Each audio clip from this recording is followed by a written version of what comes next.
Aleluya, dile.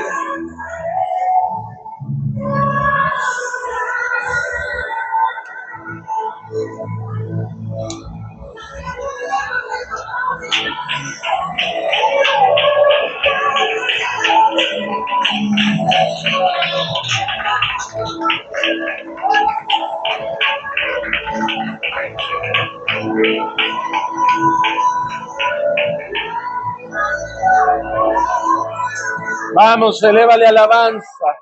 Elévale alabanza. ¿Quién vive, iglesia? A su nombre. A su nombre. Su pueblo. Bendito sea el Señor. Amados, bienvenidos, bienvenidas. Tomen asiento acá adelante los que puedan, por favor. Pónganse cómodos. Hoy quiero hablarte cosas puntualitas. Saluda con tu hermano que tienes al lado tuyo, por favor. Amén. Salúdalo, salúdalo. Siéntense acá adelante también, por favor. Solo a los lados se me ponen. Qué horror.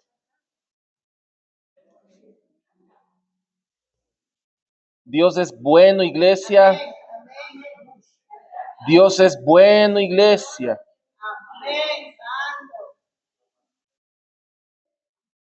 ¿Estamos acá? Feliz cumpleaños, ñaño.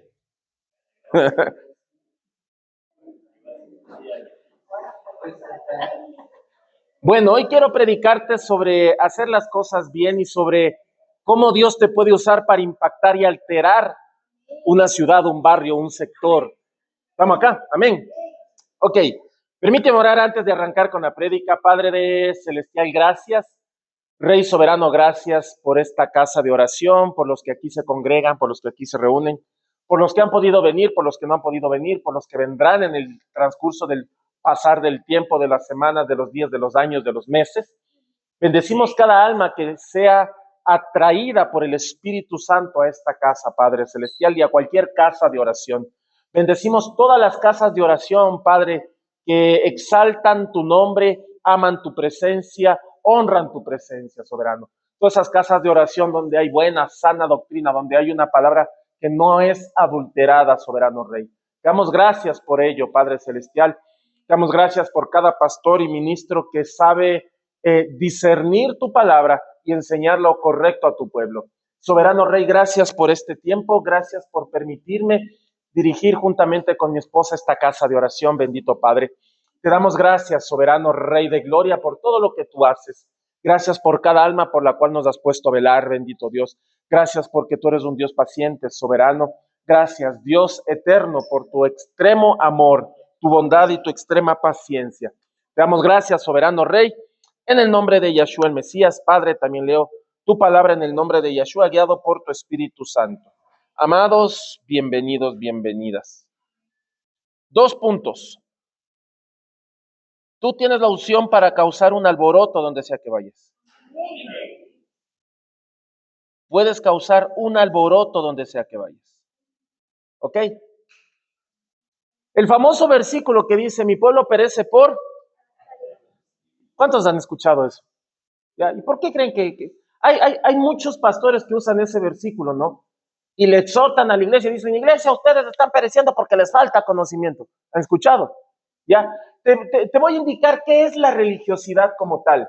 La religiosidad como tal no es hacer que te exijamos que cumplas la palabra, porque si no estaríamos contradiciéndonos. ¿Cómo podemos decir religioso a alguien que te dice que cumplas la palabra? Y que si en la palabra está así, así se tiene que hacer. ¿No es cierto?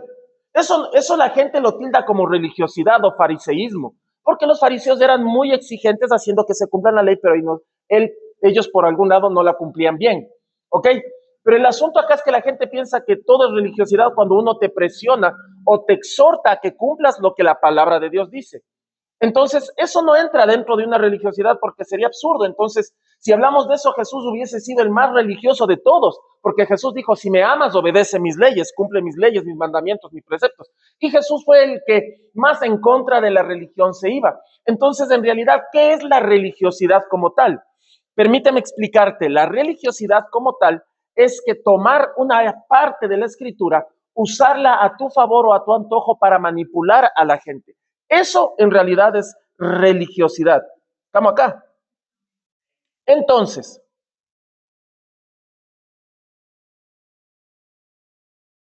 entendiendo eso, yo sería un religioso si es que yo tomo este versículo y le dijera, el pueblo, ustedes, pueblo, perecen porque no les falta conocimiento, por esto y por el otro y por el otro.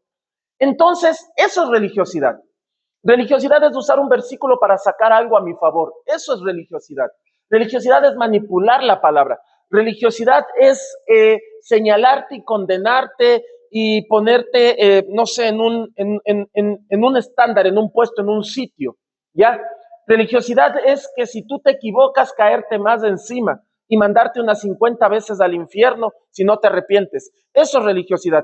Religiosidad es no buscar de la gente que realmente necesita de Dios y concentrarme en los que ya tienen a Dios adentro. Eso es una religiosidad. Jesucristo peleaba con los fariseos porque los fariseos habían alterado las cosas de Dios o los reglamentos de Dios según lo que a ellos les convenía. Y por eso Jesucristo les confrontó y decían, ustedes alteraron la ley y alteraron esto. Por eso los religiosos más bien son gente que juzgan la libertad que tú tienes en Cristo. Pero no confundamos libertad con libertinaje. ¿Ok? Entonces Jesucristo, para mí, uno de los mayores revolucionarios que ha existido en los tiempos, que vino a poner todo de cabeza, ¿ya? Vino a hacer que los discípulos recogieran espigas en pleno día de reposo. Que eso antes era un relajo, ¿ya? No podías hacer nada en día de reposo, ¿ok? Y ponerles a hacer eso, sanar enfermos en un día de reposo, era como que Jesús vino a desafiar a los legalistas. ¿Estamos acá? O sea, si para la ley de los religiosos decían, eso no lo hagas, Jesús venía con los discípulos, hagamos esto, vean, ¿ya? Esto no hay que hacer, que lo hagamos, iba con los 12 a hacerlo. Cosa que los fariseos estaban cabezones con Jesús, ¿ya? Y después cuando Jesús subió a los cielos, fue elevado a las alturas, ¿no? Los discípulos se mantenían en lo mismo, ¿ok? Se mantenían en lo mismo. Y eso es otro asunto. Entonces, esto con lo que mi pueblo perece porque le falta conocimiento, en realidad no es una exhortación solamente al pueblo. Es una exhortación en parte al pueblo, pero es más a los sacerdotes.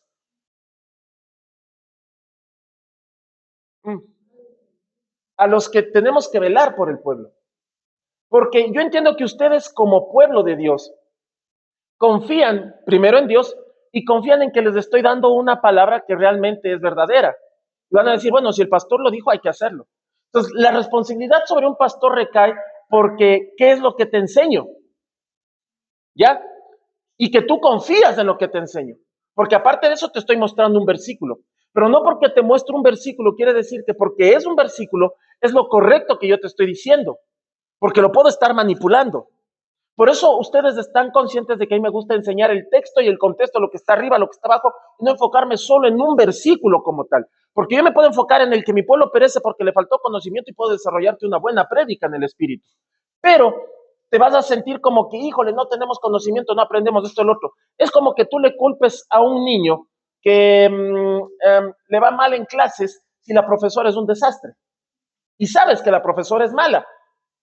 ¿Cómo el estudiante le va a ir bien? ¿O con qué bases va a salir? Si la profesora no es buena profesora, ¿ya? Si tú te metes a un curso de conducción, pero el profesor de manejo, el profesor de conducción, no te enseñó a conducir bien y no te enseñó ciertos parámetros de conducción para que tú puedas incluso manejar de una forma más óptima, y te aprendiste a manejar de esa forma y la gente te reclama porque manejaste mal, pero según tú estás haciéndolo bien porque eso es lo que te enseñaron.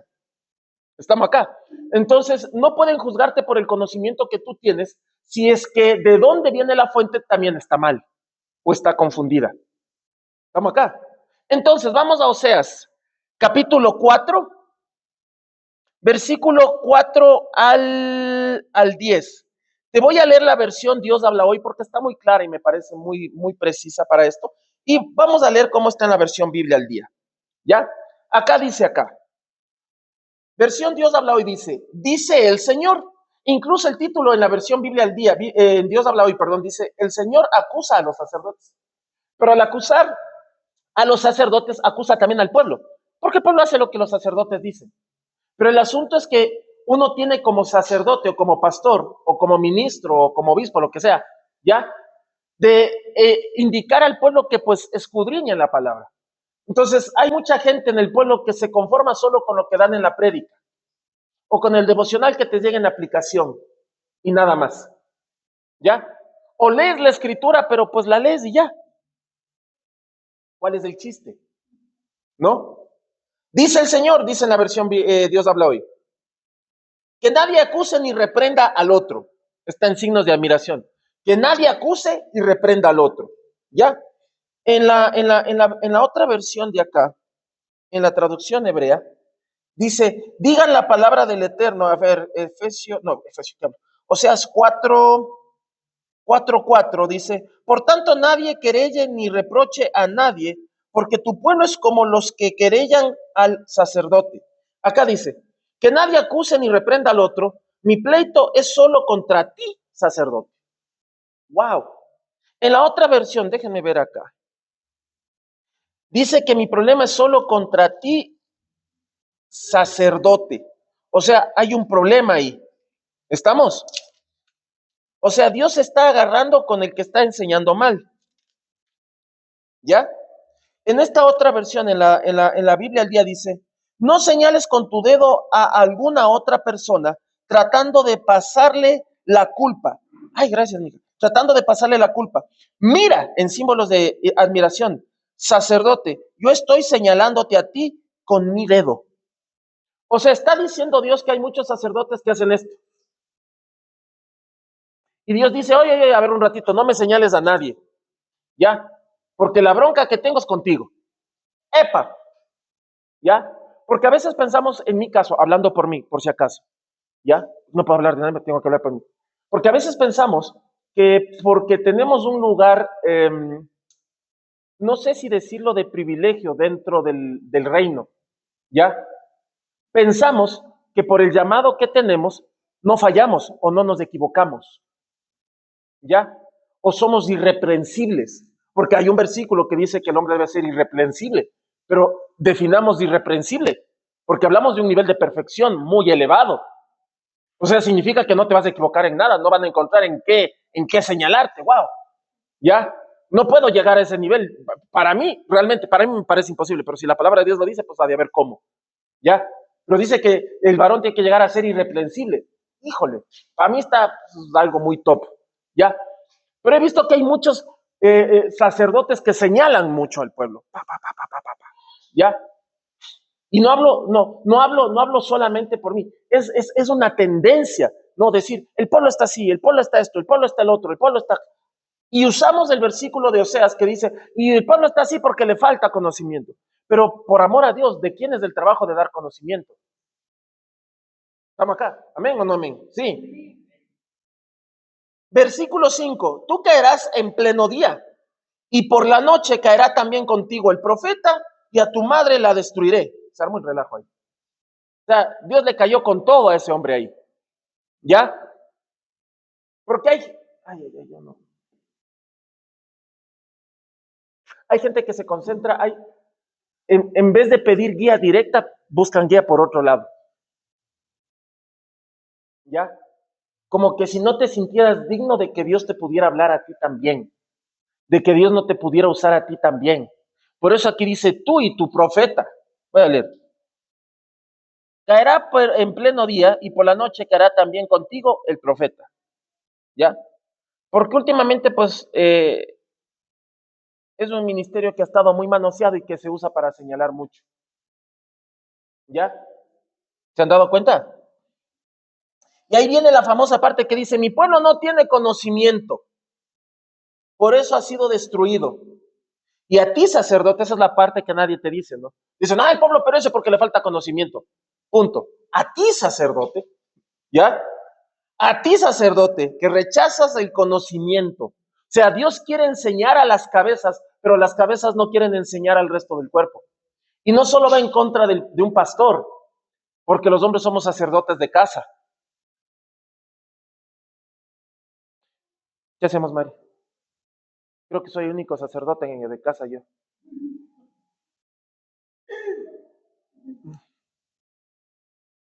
Gladys. Hoy vinieron solo mujeres. Sacerdote de casas. Ay, yo pensé que no habían venido.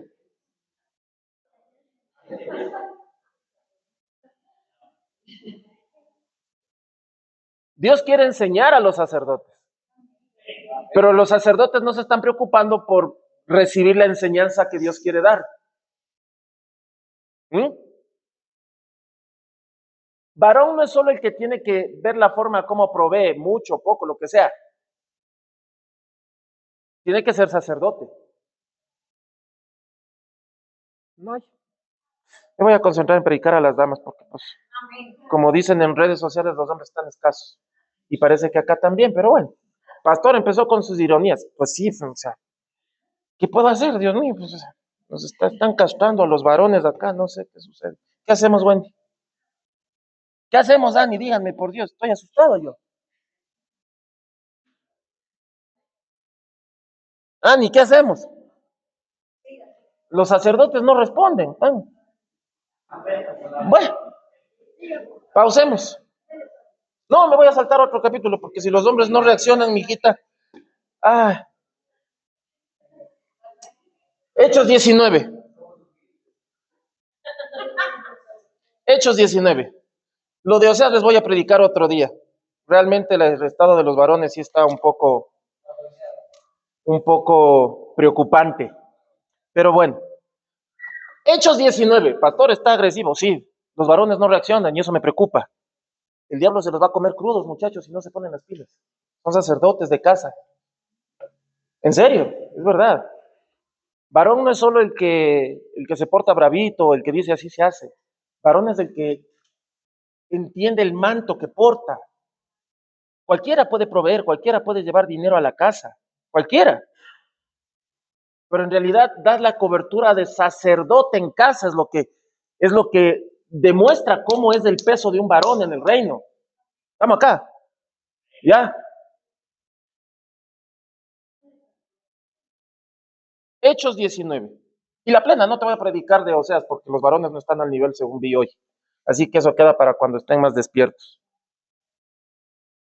Si no, voy a predicar al aire y necesitaba que los varones estén conectados. ¿Ya? Eso significa que los varones no me están leyendo Biblia, no están conectándose con Dios, no están intercediendo, no están guerreando, no tienen devocionales. Y eso es grave. Eso es muy grave. Sus esposas los necesitan bien parados, columna, firmes, con carácter, que sí, sí y no, no, ¿ya? Si no, los hijos se van a criar no sé cómo, bueno, ¿ya? ¿No? Estamos. Sigo. Hechos 19. Mientras Apolos estaba en Corintio, Saulo contemplaba sus viajes por las regiones del interior y luego vino a Éfeso, donde se encontró con algunos discípulos y les preguntó: ¿recibieron ustedes del Ruach HaKodesh, o sea, el Espíritu Santo, cuando llegaron a confiar? No, les dijeron ellos, nosotros ni sabíamos que había tal cosa como el Ruach HaKodesh. ¿Qué? Y todavía tal cosa, dicen. Yo cuando leí eso casi me da algo. En ese caso, él dijo: ¿en quién fueron inmersos? No bautizados ni sumergidos, inmersos. Ellos respondieron: en la inmersión de Yohanan o de Juan el Bautista, ¿no? Porque pues Juan sumergía en agua, ¿ok? En ese caso él dijo: ¿en quién fueron inmersos? Ellos respondieron: en la inmersión de Juan. Saúl o Pablo dijo: Juan el Bautista o Yohanan practicó una inmersión relacionada con volverse de los pecados a Dios. Relacionada con volverse de los pecados, cuando hacemos las cosas mal, regresarse a Dios, ¿ok? Pero le dije al pueblo que pusieran su confianza, pero le dijo al pueblo que pusieran su confianza en el que vendría después de él. Este es Yeshua. O sea, Juan el Bautista hacía una inmersión haciendo que la gente se arrepintiera de sus pecados, pero les enfocaba en que tenían que enfocarse en el que venía después de él. No hacía las cosas para que se enfoquen en él. Una de las características de un ministro de Dios y de una mujer de Dios es hacer las cosas para que se enfoquen en quién es el digno de ser honrado y alabado, el eterno. Si tú ves un ministro que quiere jalar la atención para sí mismo, eso no es de Dios. Dios no va por ese asunto. Ya, entonces Juan el Bautista hacía una inmersión para que la gente se arrepintiera de sus pecados, pero buscaran que te va a sumergir en Espíritu Santo y fuego. ¿Ok? Repito, versículo 4. Juan practicó una inmersión relacionada con volverse de los pecados a Dios, pero le dijo al pueblo que pusieran su confianza en el que vendría después de él. Este es Yeshua. Al oír esto, y esto al oír esto, fueron sumergidos dentro del nombre de Yeshua. Ay, ay, ay.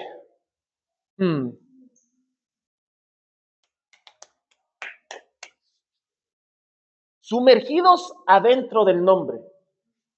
Quiere decir que cuando hay una inmersión, es que en el área espiritual te meten adentro del nombre del Eterno. Ese es el verdadero bautismo o sumergimiento o inmersión.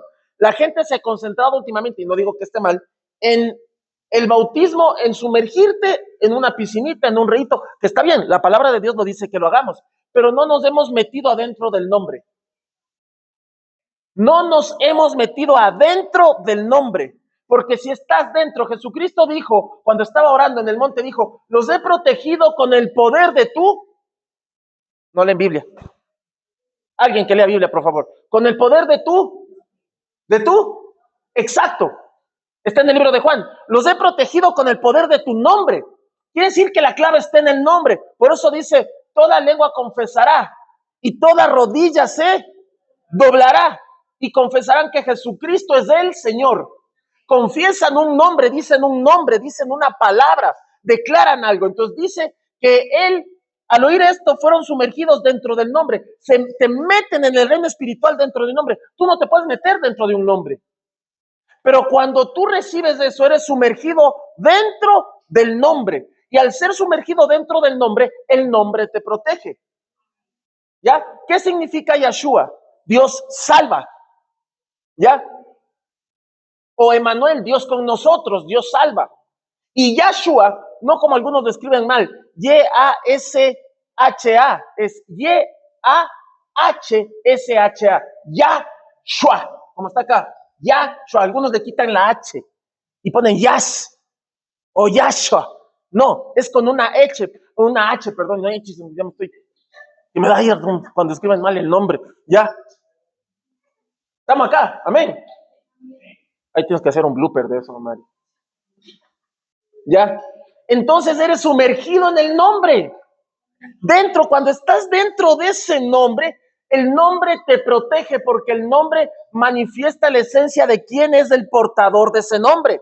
Entonces aquí dice que fueron sumergidos adentro del nombre. Y ahora aquí viene el relajo que es, ay, mi madre. Hay partes en la escritura que dicen, y fueron bautizados en el nombre de Cristo. ¿Ya? Entonces mucha gente también piensa que el rato de bautizarte tiene que decir te bautizo en el nombre de Cristo, que sí, pero acá en este versículo de Hechos 19, versículo 5 dice, al oír esto fueron sumergidos dentro del nombre. En la traducción hebrea directa dice dentro del nombre de Yahshua, dentro del nombre. O sea, sumergir es meterte adentro de. Por eso Jesucristo dijo ya, así como tú y yo, Padre, somos uno, ellos son uno. Entonces, para ser uno tienes que meterte dentro, andar adentro. Pastor, ¿cómo hago eso? Es que tienes que entender que ya no vives tú. Él es el que vive en ti. Es necesario que yo mengüe para que Él crezca. ¿Estamos acá?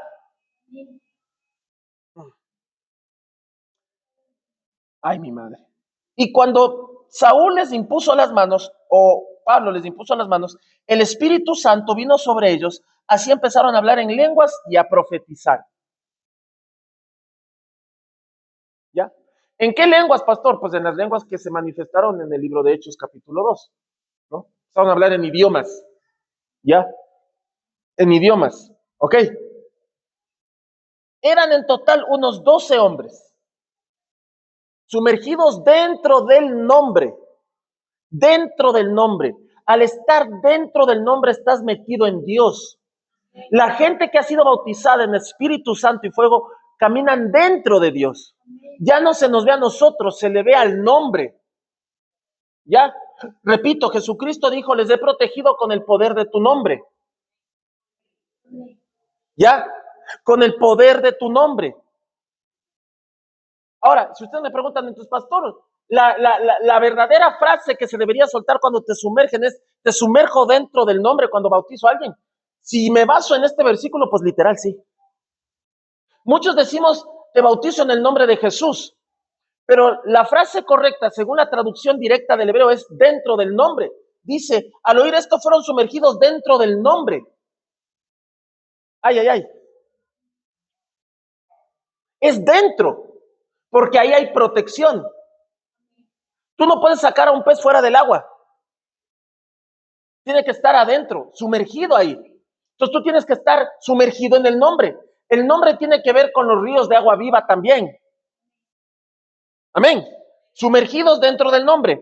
Versículo 7. Eran en total unos 12. Pablo o Saúl, dice en la versión hebrea, fue a la sinagoga y por 3 meses habló con audacia, teniendo diálogos y tratando de persuadir a la gente acerca del reino de Dios. ¿Qué hacía? Te dije que parte de la prédica trataba de que cómo la unción y el manto que tú portas puede alterar lo que está alrededor tuyo. Dice que Pablo fue a la sinagoga a persuadir a la gente. O sea, tú tienes un don de persuadir a la gente, la capacidad de persuadir. Y persuadir es convencer, hacerlos pensar diferente a lo que pensaban antes. Quiere decir que Dios puso un poder en tu boca, en tu palabra, en tu forma de expresarte, que tienes la capacidad de convencer, persuadir e influenciar a la gente para que piensen de una forma distinta. Yo el otro día le decía a mi hijo en el carro, le decía, tú tienes que aprender a hacer que la gente haga lo que tú piensas. Pastor, eso es manipulación. Pues sí. Pastor, eso está malo. Depende. Porque si es para Dios, pues está bien. Es que tienes que usar tácticas. Y una de las tácticas es que tú tienes que saber trabajar en la mente de la gente para que cambien su forma de pensar y cambie su forma de vivir. El sistema te mantiene manipulado si no te has dado cuenta. Y nadie se queja de eso. Pero si yo digo, tengo que manipularte para que se te meta Cristo en la cabeza, pues ya se arma algo raro. ¿Ya? Es malo, es aprobado por la sociedad de que te manipulen para mantenerte controlado, para que cumplas con el sistema, pero es malo de que yo quiera trabajar en tu cerebro para que busques bien de Dios. ¿Ya? El sistema te hace ver el sistema de que no es malo de que el sistema te manipule. ¿Ya? Si no te has dado cuenta, cuando tú te descargas una aplicación, whatever, en el teléfono te pide datos. ¿Eres mayor de edad? Sí. ¿Qué edad tienes? ¿Cómo te llamas? En mi caso pongo Julia Bel. Tienes que poner nombre y apellido. Julia Bel Real Pequeño. ¿En dónde vives? Si no llenas la aplicación no te sirve. Tienes que poner geolocalización. ¿Para qué rayos quieres saber dónde vivo? Pero tú lo llenas. ¿Por qué? Porque quieres usar la aplicación. Porque te parece buena, te parece interesante. Pero al haber accedido todo eso y poner, estoy de acuerdo con todos los términos, te sale una listota así de listritas chiquititas en el celular y tú, ay, no, qué presa. Igual tengo que poner acepta porque si no, no me funciona. De ley, literal. Es manipulación, claro. Porque si pones que no estás de acuerdo con el contrato, según la aplicación de tu celular, simplemente la aplicación no sirve. Y como ves que para ti la aplicación es buena, tienes que acceder. Es manipulación, sí, porque te toca aceptar un contrato a la brava. Y cuando tú te quejas con el creador de la aplicación, le dices, oye, esto no está bien, pero tú aceptaste el contrato, pues que no me daba de otra. ¿Estamos? Entonces hay manipulación, claro, el sistema te manipula. Tienen acceso a tus datos, donde vives, la aplicación te rastrea, te dice la aplicación para que funcione, le das permiso para que acceda a tus fotos. No, no le doy permiso, pero la aplicación trabaja con imágenes, y entonces si quieres que la aplicación de inteligencia artificial le dé vida a tus fotos, tienes que darle acceso a las fotos. Si no, ¿para qué te descargas una inteligencia artificial que es para dar animación a las fotos? Entonces te toca poner sí, y ya tienen acceso a tus fotos, y conocen tu rostro, y se suben en redes sociales, y se sube en el sistema, en la nube. Y tiene acceso a tu galería, y te dice, tienes que dar acceso a tus contactos.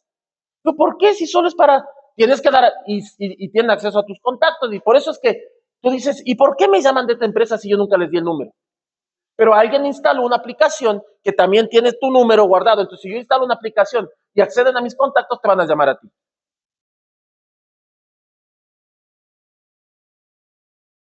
Estamos acá. El sistema te controla, te manipula, pero no te gusta que Dios te diga lo que tienes que hacer para tu bien, porque te sientes controlado y manipulado. Y a eso le llamamos religión o religiosidad. Pero religiosidad es literal si es que yo manipulo un versículo a mi favor. ¿Me captaron? Estamos acá. Ahora mira, Saúl fue a la sinagoga por 3 meses, habló con audacia. ¿Con qué habló? Con audacia. Para que tú puedas impactar el reino tienes que ir con carácter, con audacia, ser astuto. ¿Ya? Tienes que ser pilas. Teniendo diálogos y tratando de persuadir a la gente acerca del reino de Dios. Pero algunos empezaron a endurecerse a sí mismos y a rehusar oírle, y ellos comenzaron a difamar al camino, porque así les llamaban en esa época los creyentes.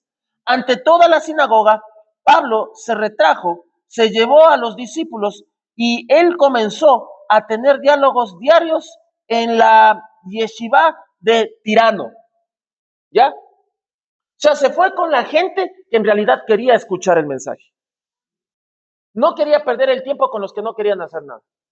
Dijeron, bueno, empezaron a endurecerse, ok. Por eso cuando yo te suelto una palabra acá y digo, varones, esto, y suenan grillos, digo, no, ¿para qué les suelto el mensaje si no lo van a agarrar? Vamos con la segunda parte. ¿Me captaron? Entonces no es que el pastor es así medio duro, es que tienes que estar activo en el espíritu para poder abrazar en tu alma. ¿Ya? Estamos acá. Entonces continuó por 2 años de manera de que todos los que vivían en la provincia de Asia, tanto judíos como griegos, oyeron la palabra de Dios. Dios hizo milagros extraordinarios por medio de Pablo. Aquí voy con lo siguiente, ¿ya? El Espíritu de Dios me hablaba el otro día y me decía, Julio, ¿qué tanto profetizó Jesús? Y soltó un par de profecías nomás. Dijo, ay, Jerusalén, y lloró.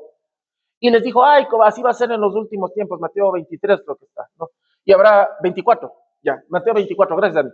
Y pues habrá guerras, señales de guerra, rumores de guerra, ¿no? Pestes y estas cosas.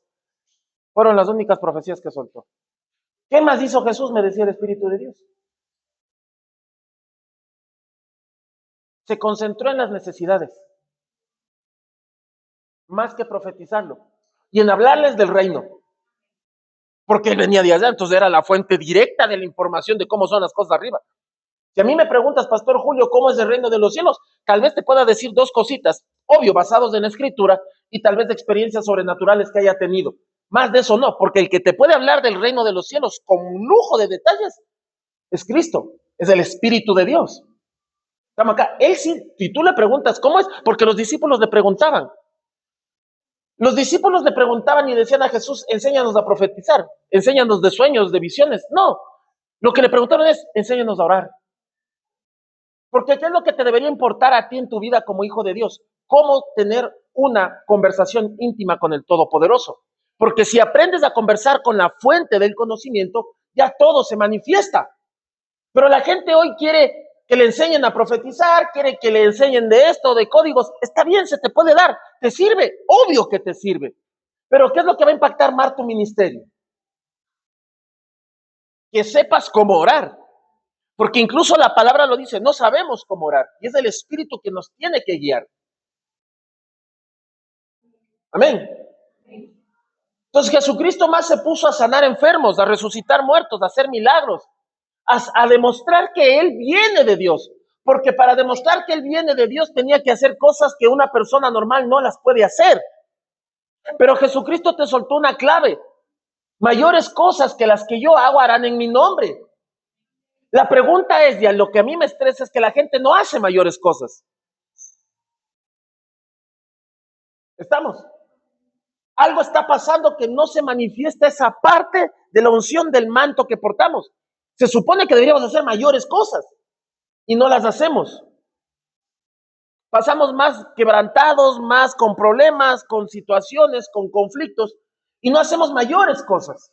Y no es que deberíamos hacer mayores cosas porque somos mayores que Él, no, sino que porque Él lo soltó.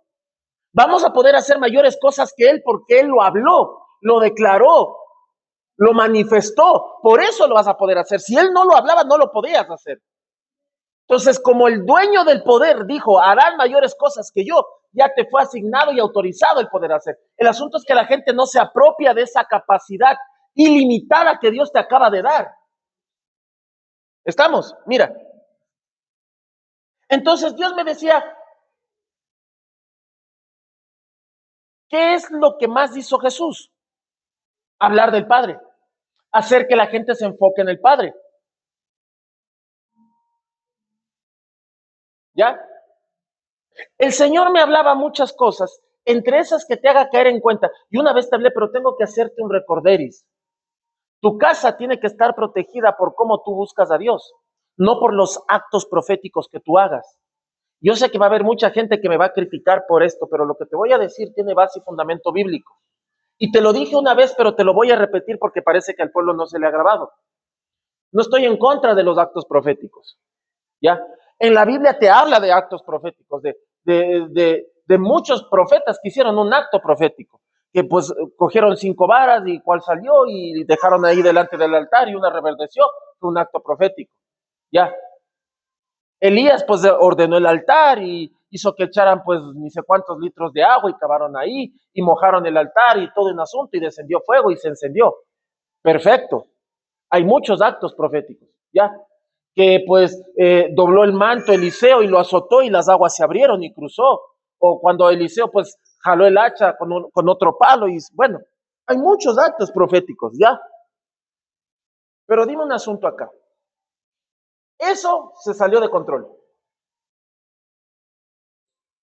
¿Ya? No te niego que pues hay gente que coge y echa sal y echa vino y echa aceite. ¿Está bien? Sí, está bien. ¿Está correcto? Sí. Pero eso no te puede garantizar nada. Pastor, ¿con qué se va a ir? Van a ver. ¿Cuántos han leído los 4 evangelios? Mateo, Marcos, Lucas, Juan. ¿Sí? Ahora, en esos 4 evangelios, ¿en cuáles de esos evangelios tuviste que Jesús hizo un acto profético de echar sal, de echar aceite o de echar vino? ¿Por qué no lo hizo? No te digo que esté mal hacerlo, pero ¿por qué no lo hizo? Hoy veo muchas escuelas de guerra espiritual que te insisten que lo hagas. No te digo que esté mal, no te digo que está mal. Ojo, no te estoy diciendo que está mal, pero eso hoy se ha vuelto muy común. Y tomar territorio, ¿ya? Tomar territorio. Y no puedes tomar territorio si no echaste sal, vino y aceite. No tomaste el territorio. Ahora dime, yo te puedo hablar un acto profético más bíblico, por decirlo así, entre comillas. El pueblo de Israel dejaba marcadas sus pies en piedras y en el suelo cuando andaban por el desierto. Cosa que los otros pueblos, cuando pasaban por ahí, sabían que era territorio del pueblo de Dios, porque sus sandalias estaban grabadas en la piedra. Entonces, ¿qué hacían los israelitas? Perdón, padre, pisaban en una piedra y dejaban grabado su huella ahí. Pero ahora dime en qué parte el pueblo de Dios marcaba territorio echando vino o aceite. ¿Estaba escrito o no? Andaban por el desierto y Dios les dijo, vayan regando aceite por el desierto para que hagan un cerco y los enemigos de noche no se acerquen al campamento. Lo hacían. ¿Por qué? ¿Y hoy por qué eso está tan de moda? ¿Mm? Y si vas y haces un campamento, muchos líderes decimos, ¿no? Me meto en la fanesca esa. Oye, por favor, líderes, échenme sal, échenme aceite, hagan un cerco, hagan vino y échenme por todo. Porque no, que los brujos no se acerquen o no se acerquen demonios o principados o potestades. Cuando Jesús iba a orar, hacía que hagan un cerco. ¿Por qué no lo hacía? Yo soy muy bíblico. En este tiempo Dios me ha llamado y me ha dicho, Julio, come más Biblia, porque se van a levantar falsas doctrinas, faltas cosas.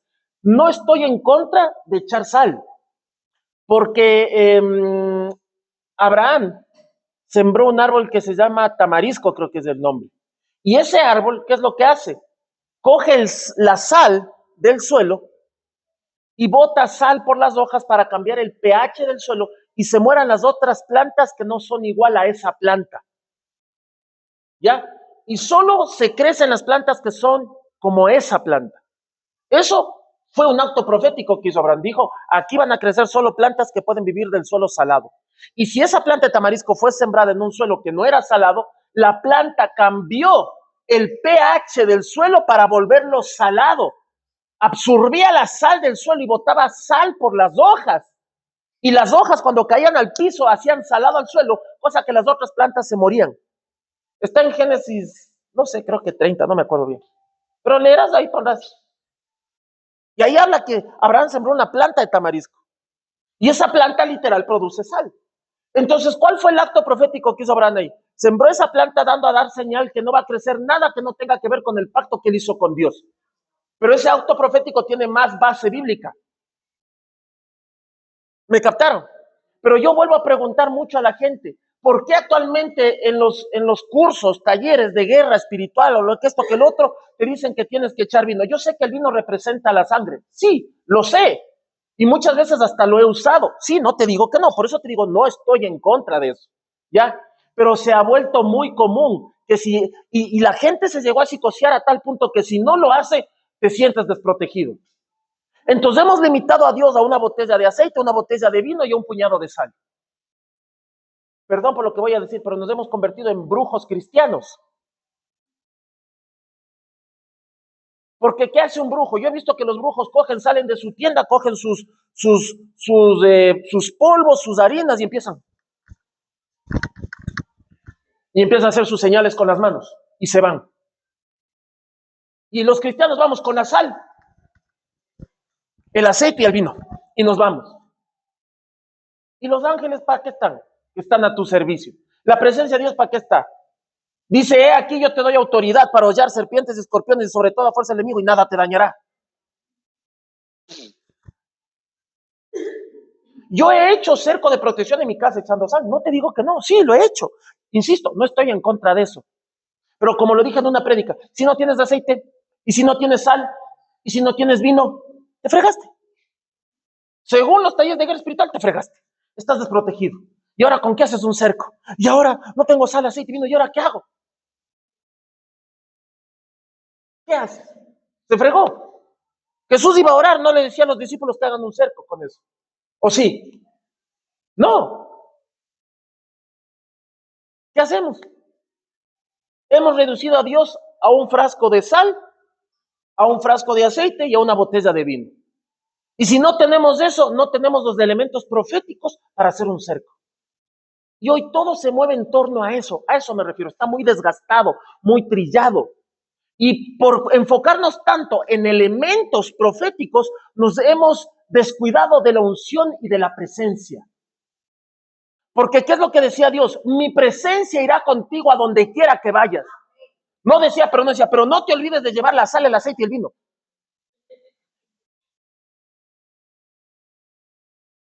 ¿Ya? Yo a veces he ido a orar en casas. Pastor, ¿trajo el aceite? ¿Para qué? ¿Para qué unge la casa? Pues y la palabra y el poder y la presencia y Cristo y la sangre, ¿para qué está?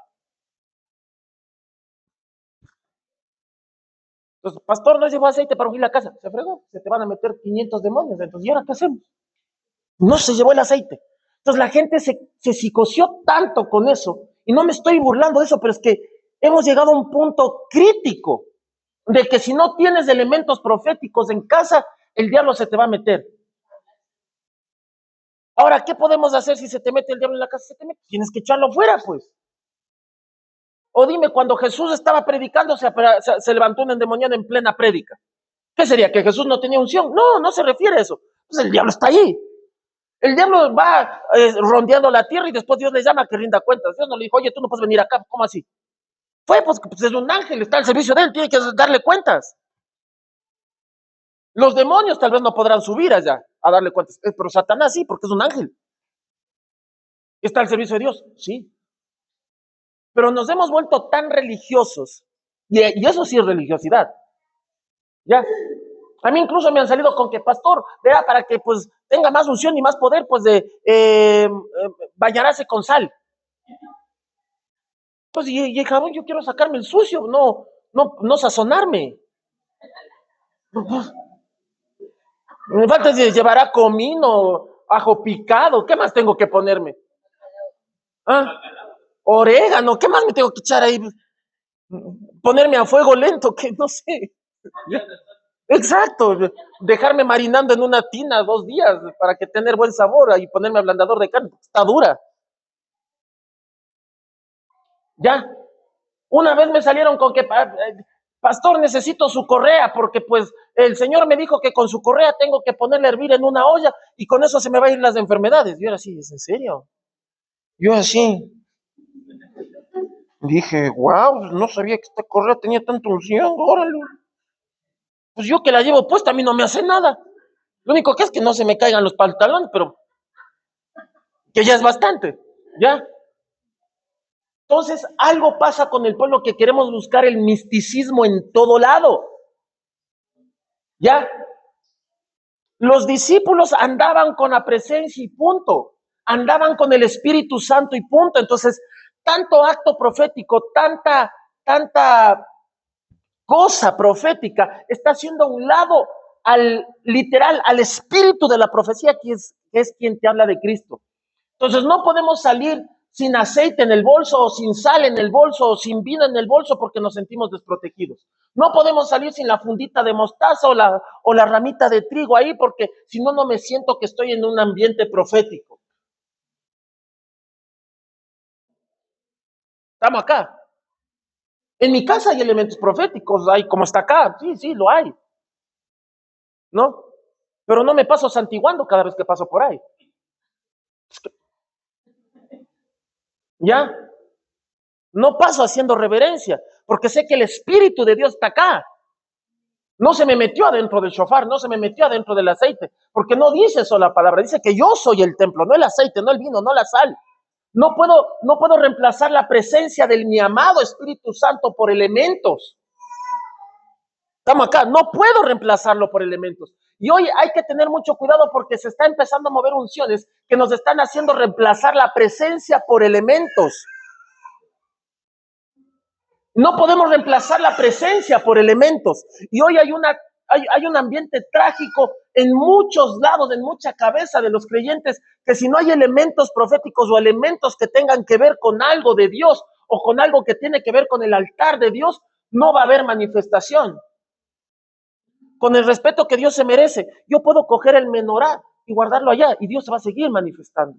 Puedo coger, guardar como les dije una vez, quitar el vino, quitar esto, quitar esa réplica del arca del pacto, quitar el shofar, quitar la bandera de Israel, ponerlo en otro lado. Dios se va a seguir manifestando, porque Jesús no hacía armar un altar cuando se paraba a predicar en la calle.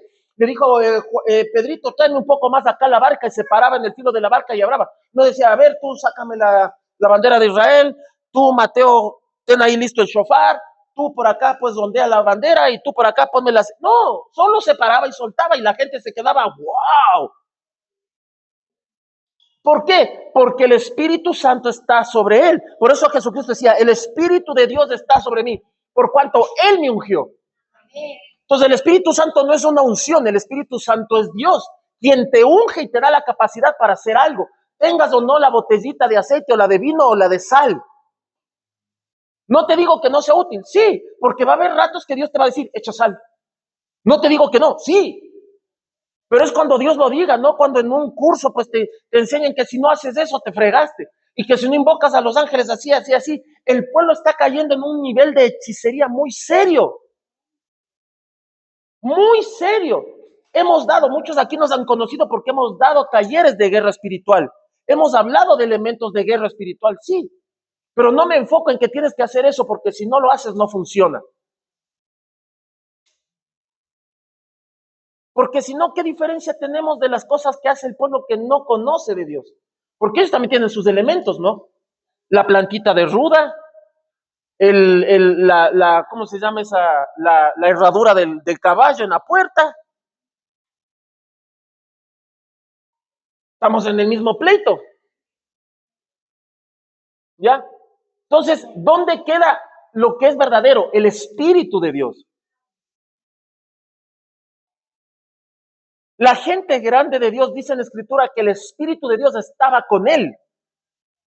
Así no ande con nada. Jesucristo, es más, Jesucristo les dijo, no lleven nada, ni alforja, ni nada.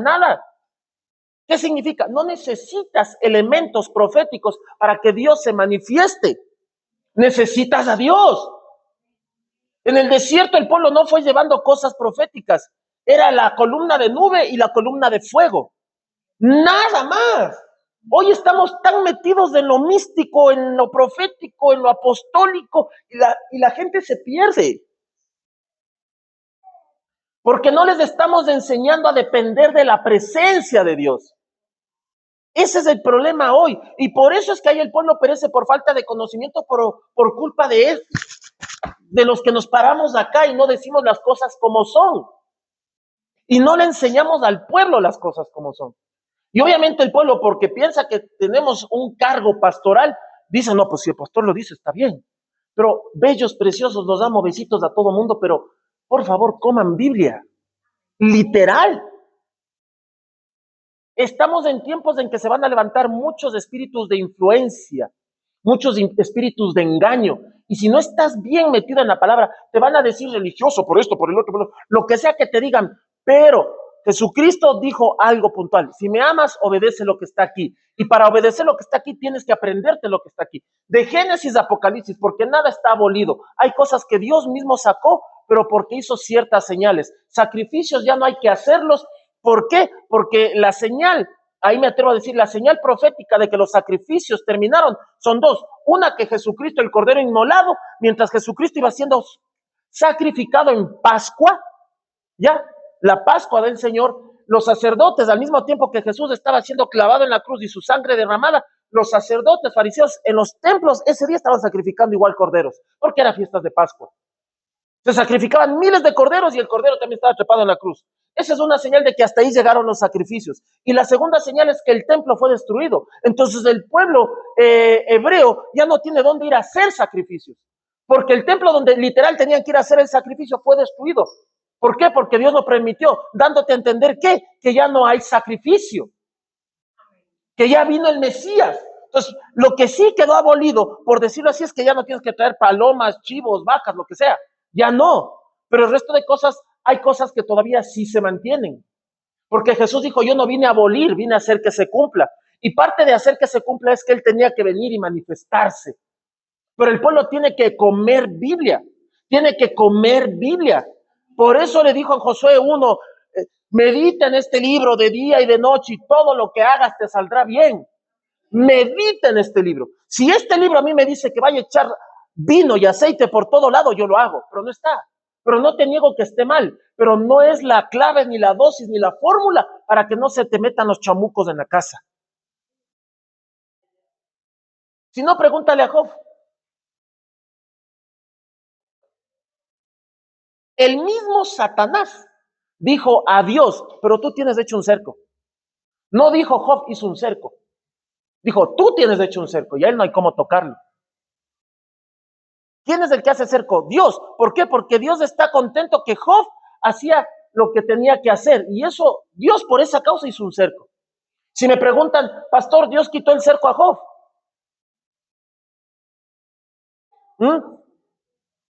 No lo quitó, lo encogió. Porque el cerco es una barrera espiritual que Dios te pone. ¿Y cómo, pastor, que Dios encogió el cerco de Job? Sí, porque solo lo encogió para que solo lo cubriera a él. Porque le dijo, puedes tocar todo el resto menos a él. Entonces el cerco de lo que cubría todo, y se hizo aquí. Y no podía tocar su vida. El cerco se hizo más chiquito. Nunca lo quitó, porque si lo quitaba, el diablo iba a ver, matanga a Job. No lo pudo tocar. ¿Y cuál es? Ya que me preguntaron, y pastor, ¿cuál es el cerco? ¿Cómo se llama el cerco que Dios pone? Su palabra. Ese es el cerco, es su palabra. Porque ¿qué dijo? No toca su vida, eso es un cerco, es una orden, es una palabra. Entonces, cuando Satanás se quería acercar a Job, veía un cerco hecho con la palabra de Dios. No toque su vida. No podía acercarse, porque su palabra es viva y eficaz y más cortante que cualquier espada de dos filos. Si Satanás iba a acercar a Job, la palabra de Dios lo cogía. No toque su vida, lo hacía añicos. El cerco, en realidad, en el área espiritual, para los que dicen tener los ojos espirituales abiertos, es la palabra. Por eso la palabra de Dios dice, es lumbrera a mi camino. Tú caminas por ahí, no te pasa nada, ñaño. Ese es el verdadero cerco, es la palabra. Cuando tú caminas en la palabra, eres intocable. Por eso Dios le dijo a Jeremías, te voy a hacer intocable, te voy a hacer inexpugnable. Porque si tú caminas haciendo lo que yo te digo, Jeremías, nadie te va a tocar. El cerco es la palabra. No es un aceite, no es una sal, no es un vino, no es salir a dar 7 vueltas por afuera a la casa y en mi caso tocar el shofar. Son otras cosas de eso. Pero el cerco es la palabra. Entonces, si tú quieres que haya un cerco, tú tienes que declarar palabra. Ese es un cerco poderoso. Y le dices a las tinieblas, tú puedes hacer esto contra mí, pero Dios dice esto de mí. Está escrito así. Por eso Jesús le confrontó así a Satanás. Satanás le atacaba con espada, pero Jesús también usaba la palabra. Y no pienses que la palabra solo la podemos usar los hijos de Dios. Satanás usó la palabra. Quiere decir que si tú veías la batalla que Jesús tuvo con Satanás en el monte, Jesús cogió así, ya vino Satanás. Swing. Y vino Satanás, dijo, ahí está Jesús, y también sacó la Biblia. Escrito está Jesús. Y Jesús le decía a Satanás, escrito está, y eran tin, tin, tin, tin, tin. Satanás sacaba la Biblia también. Si no me crees, anda ahí, pues ahí. Le soltó versículos, Salmo tal, Salmo 91, tin. Pero una cosa es usar la palabra de forma legal y otra cosa es manipularla, porque eso es lo que hizo Satanás, usar la palabra para desafiar. Ahí te das cuenta cuando el que usa la palabra viene de Dios o no, porque las tinieblas usan la palabra para desafiar. Por eso Jesús fue muy claro y dijo, no desafíes al Señor. ¡Epa! Porque si tú usas la palabra para desafiar, ya no viene de Dios, viene del infierno. Porque el infierno es el único que usa la palabra para desafiar. Por eso decía, no, si eres hijo de Dios, es un desafío. Convierte esto y esto. Entonces tú no estás para hacer lo que el diablo te diga, por más que te desafíe. Jesús dijo que él tenía que hacer la voluntad de su Padre. Punto. No solo de pan vive el hombre, le soltó palabra, sino de toda la palabra que sale. Por eso te digo, el cerco espiritual es la palabra, de toda la palabra que sale de la boca de Dios. La palabra de Dios es el cerco que te protege tu alimento, es el cerco que protege tus finanzas, es el cerco que protege tu salud, es el cerco que protege tu casa, es el cerco que protege a tu esposa, a tus hijos, a esto, al otro. Amén. Es el cerco, es la oración, porque cuando oras tú hablas. De noche en la casa tuvimos un ataque espiritual. Ahí está la pastorita de testigo. Se levantó y me dijo, pastores, tengo que conversar con esto. Se metió una bruja a la casa. Pastor, se le metió una bruja a la casa. Sí, se me metió una bruja a la casa.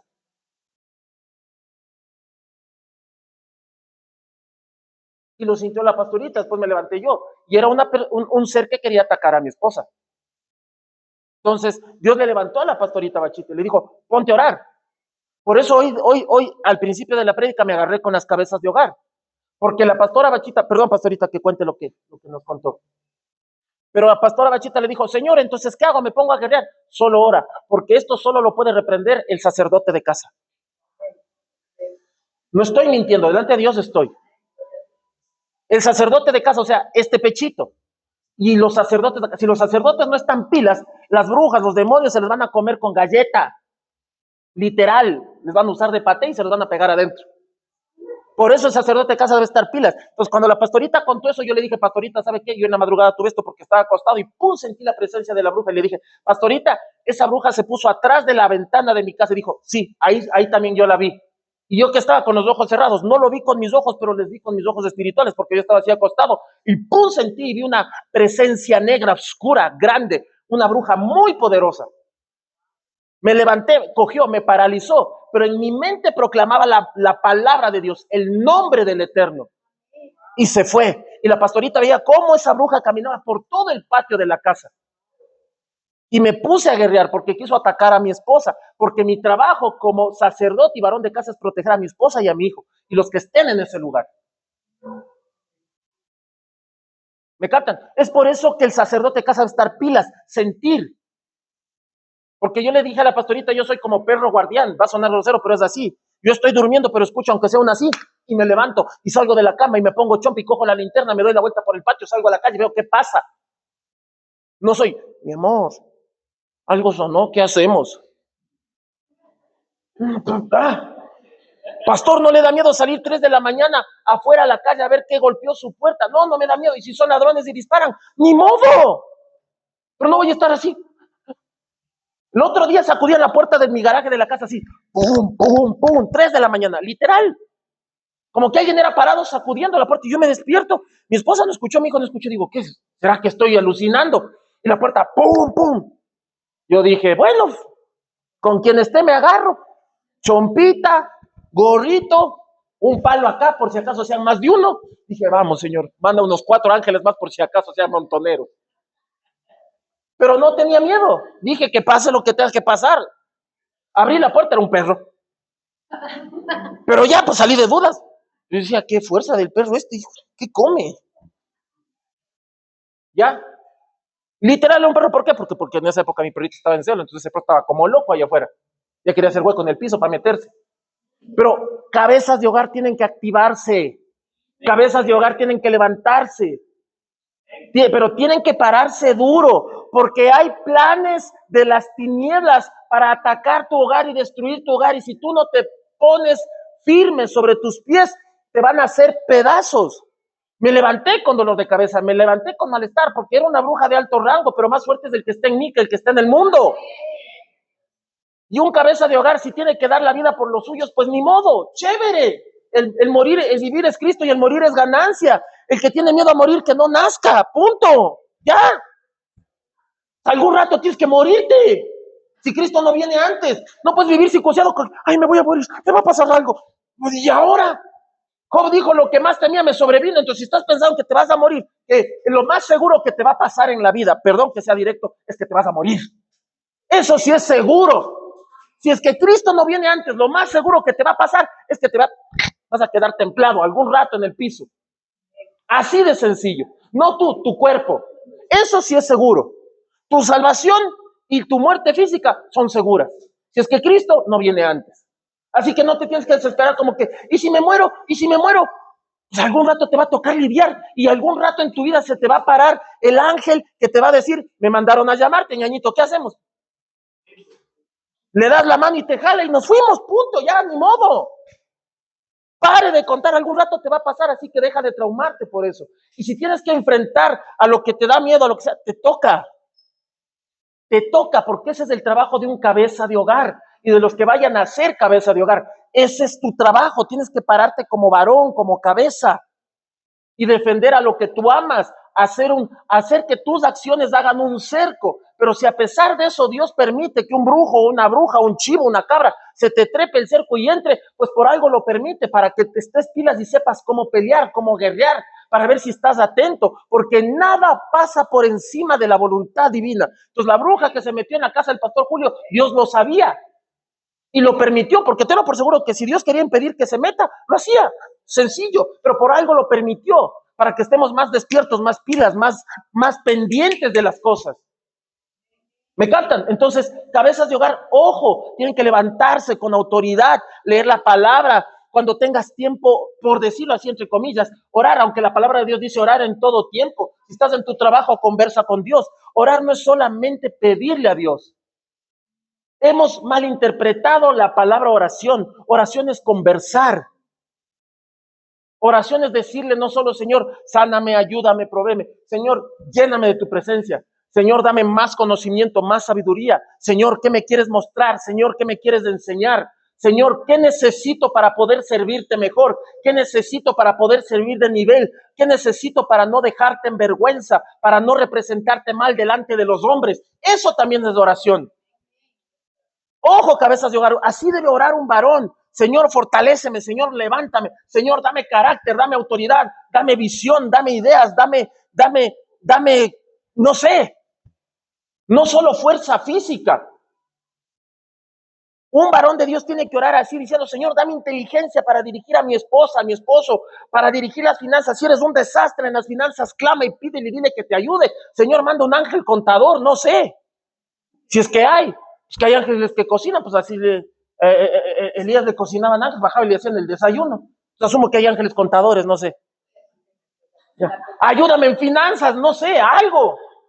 Pero tienes que esforzarte y pedirle a Dios y decirle, Señor, quiero ser un mejor esposo, quiero ser un mejor hijo, un mejor padre, ayúdame. Te va a costar, tal vez vas a tener que lidiar con cosas, vas a tener que lidiar con tus emociones, con tus pensamientos, con tus ideas. Vas a tener que va a tener que armar rompimientos, vas a tener que lidiar con tu orgullo, con tu terquedad, con tu dureza de corazón, pero Dios te va a ir moldeando, varón de Dios, cabezas de hogar, sacerdotes. Hay una esposa que te está mirando todos los días y ora por ti y clama a Dios porque seas un hombre sabio, un hombre prudente, un hombre amoroso, un hombre que esté pendiente de su familia, porque una esencia de las mujeres es que necesitan sentirse seguras y cuidadas. Y cuando una mujer no se siente así, le toca activar inconscientemente su energía masculina y le toca ocupar tu lugar. Y le toca ocupar tu lugar. Y hay dos hombres en casa, una mujer con una energía o un carácter masculino y el varón. Y ahí empieza a haber choques y competencias y conflictos y problemas. ¿Por qué? Porque el que realmente porta el sacerdocio y la masculinidad en casa está dormido o está decaído y no busca como debería buscar de Dios. No busca la presencia como debería hacerlo, no hay esa demanda. No solo si te levantas 3 de la mañana o 4 de la mañana, a cualquier momento, pero hazlo. Daniel oraba 3 veces al día. Yo sé que dice, de mañana me presentaré delante de ti, de mañana oirás mi voz y en ti esperaré. Sí, perfecto. Pero tal vez Dios no se va a enojar contigo porque no oraste a las 3. No se va a enojar contigo. Se va a enojar contigo si no oras. Y es más, ni siquiera se va a enojar, se va a preocupar porque va a decir, mi hijo, mi hija no me busca. ¿Ya? Porque Dios se va a preocupar por ti, porque no lo estamos buscando como deberíamos. Si en la forma en que lo buscas, así tan suave, ha hecho tanto lo que ha hecho milagros, te ha sanado, te ha hecho tantas cosas, imagínate con una búsqueda más intensa. ¿Ya? Mira, aunque no lo creas, pero tú hablas y Dios te escucha, aunque parezca que no, pero Dios sí oye, porque Dios tiene oídos. Él no se hace el sordo, Él oye. A él le encanta que sus hijos lo busquen. A él le encanta que sus hijos busquen su rostro, conversen con él. ¿Por qué? Porque es un padre. Tienes que hablar con tu padre, tienes que buscarle. Dios tiene muchas cosas para enseñarte, para guiarte, para mostrarte. Porque el trabajo de un padre es de enseñar, educar, formarte el carácter. Ese es el trabajo de un padre. Formar otro varón de bien. Porque si no fracasamos como padres.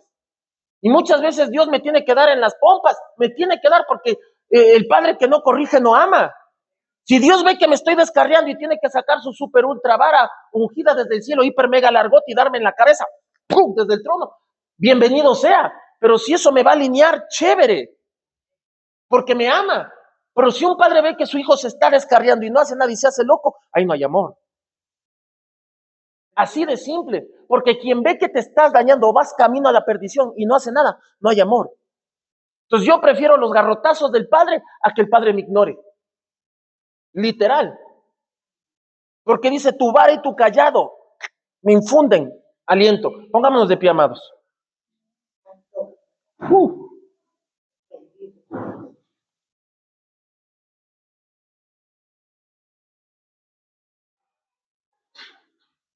En el versículo 14 de Hechos 19 dice, una vez 7 hijos de un sacerdote o de un sumo sacerdote judío llamado Keba hacían esto. El Ruach Malino les respondió, a Yeshua conozco y a Saúl conozco, pero ustedes, ¿quiénes son? Entonces el hombre con el Ruach maligno cayó sobre ellos y dominándolos les dio tal golpiza que ellos salieron corriendo de la casa desnudos y sangrando. No hay autoridad, no había autoridad ahí, ¿ya? Porque no es cuestión de imitar, es cuestión de ser genuino, de portar la presencia. Cuando todo esto fue conocido por los residentes de Éfeso, cayó temor por sobre todo ellos, judíos y griegos, y el nombre del Señor Jesucristo llegó a ser de alta estima. ¡Wow! Y el nombre del Señor Jesucristo llegó a ser en alta estima.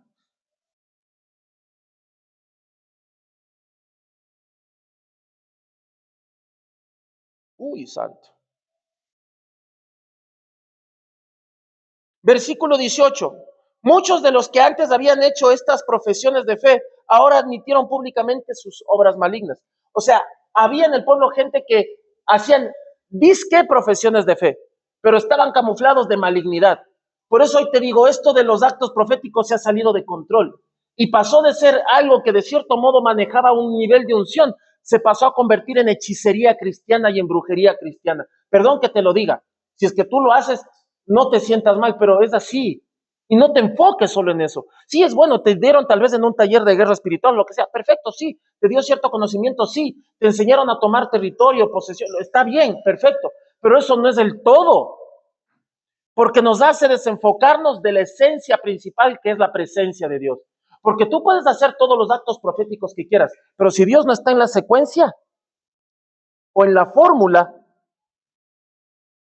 puedes pintar con aceite ungido tu casa que el diablo te puede armar relajo. Porque el diablo a lo que respeta, sí, es a la presencia de Dios. No al aceite, no a la sal y no al vino. Porque capaz que el diablo entra a la casa tuya y se toma ese vino. Y se pone el aceitito en las manos porque tal vez la tenga resecas, qué sé yo, y se va y te agradece. Y se lleva la sal para hacerse la merienda y unos huevos rancheros. Pero si está la presencia de Dios ahí, el diablo va a ir así, no tengo nada que hacer, me voy. Porque está la presencia. Es tu presencia que irá conmigo. Es la presencia. Es la presencia. ¿Ya? 19. Y un número considerable de aquellos que habían sido traídos por prácticas ocultas. Prácticas ocultas. Tiraron sus rollos en una pila. En otras versiones dicen los libros de hechicería. Y los quemaron delante de todos. Cuando calcularon el valor de los rollos eran de 50,000 dracmas. No sé cuánto sea eso en la actualidad, pero por ahí si quieren googleen. Pero ¿qué hablaba ahí? De gente creyente que hacía actos o leían libros o hacían lo que dicen los libros de hechicería pensando que ahí va a haber más impacto o mayor unción o mayor poder. Y no funciona así, es la presencia. Es la presencia. No son amuletos, no son cosas, es la presencia. Esto tienes que guardarte, es la presencia. Mi presencia irá contigo. Tienes que asegurarte que es la presencia. ¿Quién descifró ese código? Moisés. Moisés le dijo, Dios, sí, has hecho milagros acá, abriste el mar, columna de fuego, llueve el maná, esto y lo otro, perfecto, me encanta. Pero yo quiero tu presencia más que las manifestaciones de milagros, tu presencia. Y Moisés dijo la famosa frase, si tu presencia conmigo no va, yo no me muevo de aquí. ¿Ya? No me muevo. Moisés se podía quedar en el desierto ahí. Moisés, nos vamos. No, ¿por qué? Porque aquí está la presencia. Yo sé que Dios es soberano y lo llena todo. ¿Ya? Y Dios es omnipresente y está en todo lugar. Nos está viendo ahorita aquí, puede estar en otro lado. Al mismo tiempo. Sí, por eso es Dios. Pero una cosa es que Él sea omnipresente, ¿ya? Pero una cosa es que Él, la presencia literal, se manifieste en un sitio, se manifieste. Una cosa es omnipresente, una cosa es presente y otra cosa es la manifestación. Ya, Él está en todo lado, pero que se manifieste, que se note, es donde es honrado. Entonces, si tú le honras a Dios, Él se va a manifestar en ti y a través de ti. Esa es la idea de ser templo del Dios vivo, que la gente vea a Dios a través de ti. Sientan a Dios cuando se acercan a ti. No sientan pánico, ni terror, ni miedo de que les vaya a hacer algo. Sientan paz, se sientan seguros. Porque los únicos que tienen que sentir terror son los que están en contra de Dios. Por eso la palabra de Dios dice que cuando Dios hacía maravillas a favor del pueblo, los otros pueblos tenían miedo del pueblo israelita, porque veían que Dios estaba con ellos. ¿Ya? De esa manera el mensaje acerca del Señor continuaba en una forma poderosa, creciendo en influencia. Entonces tú tienes que ser una influencia.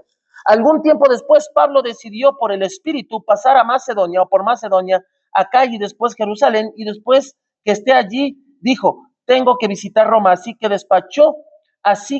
despachó dos de sus ayudantes, Timoteo, que fue uno de los pastores más jóvenes, y Erasto a Macedonia, pero él mismo se quedó en la provincia de Asia por un tiempo. Y más abajo te habla del alboroto en Éfeso, y dice que fue en ese tiempo que un furor mayor se levantó relacionado con el camino, o sea, con lo que ellos hacían. Gente que alborota la ciudad, ¿sí? Gente que alborota la ciudad, que altera los tiempos, que altera las cosas, ¿ya? Te digo y te repito, no estoy en contra de los actos proféticos. ¿Ya? ¿Cómo estamos, cabezas de hogar? Sigan no, ¿y ahora qué hacemos? Ay, ay, ay.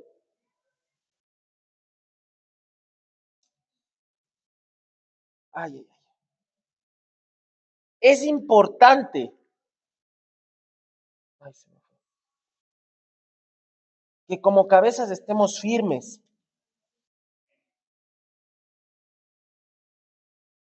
En Oseas 4:6 dice, mi pueblo es destruido porque no me conoce a mí.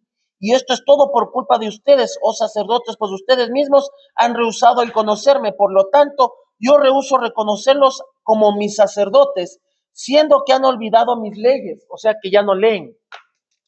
Porque cuando no lees, te olvidas. Literal. ¿Ya? Yo me olvidaré de bendecir a sus hijos. ¡Epa! Te voy a meter un poco más profundo. Le hice levantar para que no se duerman. Aunque ya queda 2 minutos. Dice que cuando el sacerdote se descuida de leer las leyes de Dios, Dios deja de bendecir a los hijos. Ay, ay, ay. Código si quieres que tus hijos estén bajo una bendición. Sacerdote, ni siquiera les cae a las mamás. Bueno, salvo de que las madres sean cabezas de hogar porque viven solas con sus hijos. Ahí también aplica, ¿ya? Pero en el caso de que hay papá en el asunto, hombres son sacerdotes de casa y tienen que leer la palabra de Dios para que Dios siga bendiciendo a tus hijos. Si la bendición deja de fluir, es porque el sacerdote dejó de fluir, dejó de leer la escritura. Te lo leo de nuevo. Mi pueblo es destruido, o en otras versiones dice, mi pueblo perece por falta de conocimiento. En la Biblia el día dice, mi pueblo es destruido porque no me conoce. En el libro de Malaquías capítulo 8, que habla de cuando el pueblo escuchó la palabra de Dios, dice, pues, ¿y quién nos enseñará? ¿Y quién esto? Y dice que empezó a leer la palabra y había sacerdotes en medio del pueblo indicándoles qué significa. Y dice que el pueblo lloraba. Entonces, es el trabajo de los sacerdotes, tanto de aquí, pastores, pastora Luz y pastora Ani, mi persona, mi esposa, instruirlos. Y nosotros como sacerdotes debemos de estar constantemente leyendo palabra. Pastora Lucy no puedes cuidarse de leer la Biblia, Ani tampoco, mi esposa tampoco, yo peor. Y los varones cabezas de hogar, y literal, obvio, todo el pueblo, pero me estoy cuadrando con los varones cabezas de hogar, tienen que leer la Biblia por amor a Dios, porque no me conoce a mí, y esto es por culpa de ustedes, oh sacerdotes, pues ustedes mismos han rehusado conocerme, por lo tanto yo rehuso conocerlos como mis sacerdotes, siendo que han olvidado mis leyes, y yo me olvidaré de bendecir a sus hijos. Cuanto más se multiplicó mi pueblo, tanto más pecó contra mí. Ellos cambiaron la gloria de Dios por la vergüenza de los ídolos. Pastor, pero yo ya no me inclino ante las estatuas. Trabajo, dinero, qué sé yo, lo que sea. Personas. No es que Dios no quiere que hagas eso, pero lo que pasa es que si eso te aleja de Dios hay un problema. ¿Ya? Los sacerdotes se regocijan en los pecados del pueblo y realmente los labios esperando más. Del pueblo se relamen los labios esperando más. Así se cumple aquello que lo cual los sacerdotes, tal el pueblo, y por lo que los sacerdotes son malvados, el pueblo lo es también. Por lo tanto, yo castigaré tanto a los sacerdotes como al pueblo por sus hechos malvados. Comerán, pero aún tendrán hambre. Aún hacen el buen negocio como prostitutas, así está acá, y no tendrán hijos, pues me han abandonado y han tornado a otros dioses.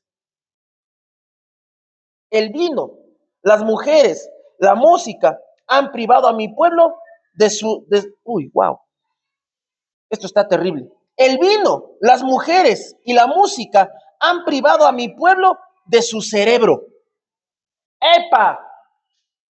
El vino, las mujeres, la música han privado al pueblo de su cerebro. O sea, el pueblo dejó de pensar, dejó de analizar, dejó de entender. Con esto terminamos. Oremos para despedirnos, amados. Lee. El vino, las mujeres y la música. Ojo, cabezas de hogar. Vino, mujeres, música, cosas que te distraen. Cosas que te distraen. Han privado al pueblo del cerebro. O sea, la capacidad de pensar, de analizar. Porque hoy la gente hace muchas tonterías y no piensa en lo que están haciendo. ¿Por qué? Porque los cabezas no se levantan bien. No hablo de machismo, aunque muchas veces muchas damas van a confundir eso. cuando viene el cabeza de hogar a casa, viene a poner orden. Y cuando hay una mujer desordenada en casa, se va a enojar cuando el cabeza de hogar quiere poner orden. Ojo, mujeres, el trabajo del varón de Dios es poner orden en casa porque es el sacerdote. ¿Y cómo saber, mujer, que estás media enchamucada? Porque si el sacerdote quiere poner orden, tú te enojas. Entonces ahí, discúlpame, necesitas liberación. Así de sencillo. Porque si viene el cabeza de hogar y te quiere poner orden porque eres una desordenada y eso te enoja, necesitas liberación. Porque Dios es un Dios de orden. Y si no hay orden en la casa y el cabeza de hogar te viene a poner orden y tú dices, eres un machista o no seas machista, ahí tienes un problema espiritual serio.